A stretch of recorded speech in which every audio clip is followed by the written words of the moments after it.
Welcome to episode 17 of 100 Days of Data. I'm Jonas, an AI professor here to explore the foundations of data in AI with you.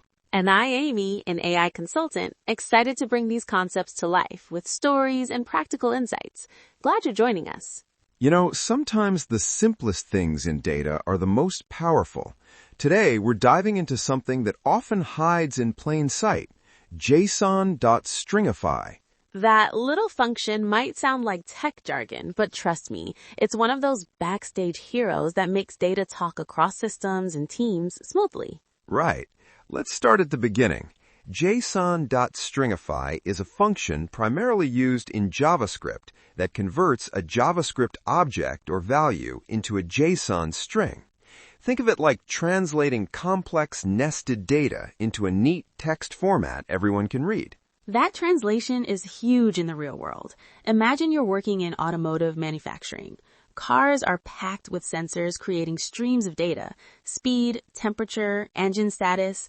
Sending all that data between systems or to cloud services means it has to be serialized into a format that's easy to send and use.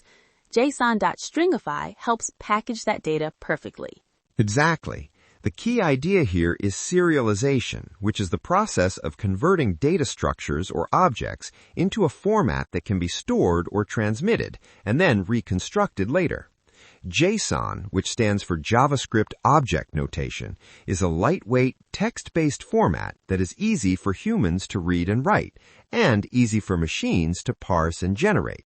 And because JSON is so universally accepted, using JSON.stringify lets businesses integrate systems across platforms, whether it's a legacy database talking to a new AI service or a mobile app syncing data with a back-end server. Historically, before JSON became widespread, data exchange often relied on XML, which was more verbose and complex. JSON emerged as a simpler alternative in the early 2000s, quickly gaining traction because it mirrors the structure of objects in programming languages, especially JavaScript. From a consultant's view, I've seen how switching from XML to JSON not only reduced bandwidth needs, but sped up development cycles. Clients often tell me, now we can get data moving fast enough to power real-time analytics. That's where JSON.stringify is the starting point, stringifying the data. Let me give a technical example. Suppose you have a JavaScript object representing a customer. Name equals Alice, age equals 30, preferences equals color equals blue, food equals sushi. If you want to send this object to a server, you can't just send the object directly because it's an in-memory construct. You use JSON.stringify to turn it into a string.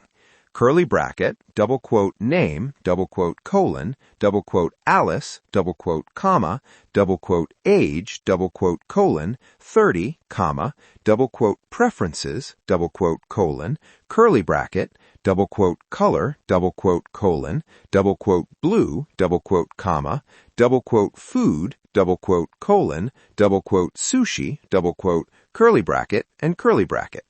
This string can then be sent over a network or saved in a file. That's a perfect illustration.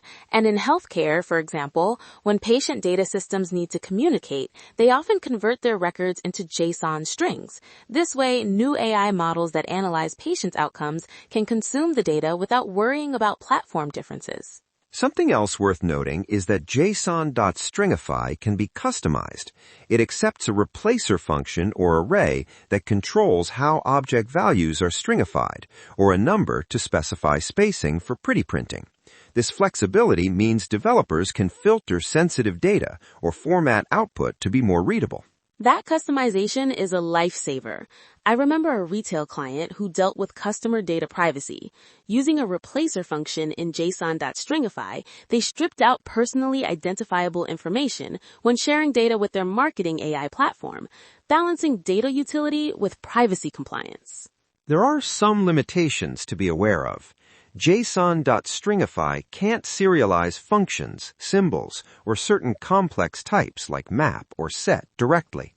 Also, circular references in objects cause errors, so sometimes developers need to pre-process data before stringifying. And that's where it gets tricky in projects. I've seen teams trip over circular references when trying to export data for AI model training. In automotive diagnostics, for example, sensors might reference each other in complex ways. They had to build custom serialization logic to break those cycles before using JSON.stringify. Beyond JavaScript, JSON.stringify has inspired similar functions in other programming languages for serializing objects into JSON strings. It's become a backbone for transmitting data smoothly. And let's not forget one huge business benefit: interoperability.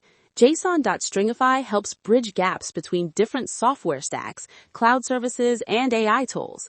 That connectivity accelerates innovation, reduces errors, and lowers integration costs. In essence, JSON.stringify is a glimpse into how AI and data engineering handle complexity by making data portable and human-readable without sacrificing structure. So if you're wondering why your consultant or engineer keeps talking about JSON.stringify, it's because it plays a quiet but critical part in getting your data from point A to AI-powered insights at point B. To sum it up, JSON.stringify transforms complex data objects into a clean, text-based string using the JSON format, enabling data exchange, storage, and integration across systems. And in the real world, it's the tool that lets businesses share and use their data quickly, safely, and flexibly, whether that's helping banks detect fraud faster or enabling smart factories to optimize production in real time. Key takeaway: understanding JSON.stringify is not about coding, it's about grasping how data is structured and travels across digital systems, a foundational piece for anyone working with AI and data. And for me, knowing the role of JSON.stringify helps you better communicate with your tech teams and see why simple tools can have a big impact on your business data flow. Next time, we'll explore data types, those building blocks that define how data is stored, manipulated, and interpreted in AI. If you're enjoying this, please like or rate us 5 stars in your podcast app. We love reading your comments and questions, so send them our way. Your input might just inspire a future episode. Until tomorrow, stay curious, stay data-driven.